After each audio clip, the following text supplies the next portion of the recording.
A vial containing a deadly virus had gotten stuck to the scientist's suit, but he didn't notice. He pulled off his oxygen tube, and with that motion the vial fell to the ground. No one realized the critical mistake. In fact, to celebrate the success of their virus research, they all removed their protective masks to take photos. None of them noticed the vial had been crushed underfoot. The next second the sensors blared an alarm. By then the virus had already spread throughout the lab. Realizing something was wrong, Amy quickly activated the safety system. As the steel doors dropped, the entire lab was completely sealed. Everyone inside was trapped. The lab mice that inhaled the virus were the first to show symptoms. When the animals went completely berserk, the scientists had to shoot them all, then throw them into the incinerator for disposal. At that moment, a scientist brought out an experimental antidote, but it accidentally sped up the spread of the virus, causing the infected to mutate into something terrifying. Police soon arrived at the scene. At first they thought it was a standard viral outbreak. They smashed through the wall and entered the lab, but once inside they found that a scientist who had died from the infection had somehow come back to life. Before the police could make sense of it, the mutated scientist attacked them.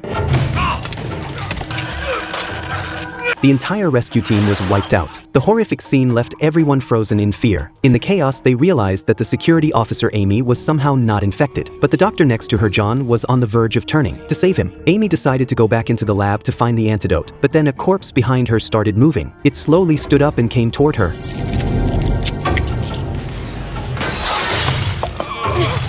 Fortunately, Amy reacted fast and killed it in time. She immediately dragged John back toward the lab. On the way, they were ambushed by two zombies. In a critical moment, Amy grabbed a fire extinguisher to fight them off, then quickly pulled John into the elevator. Once they reached the lab, Amy immediately established contact with the outside world.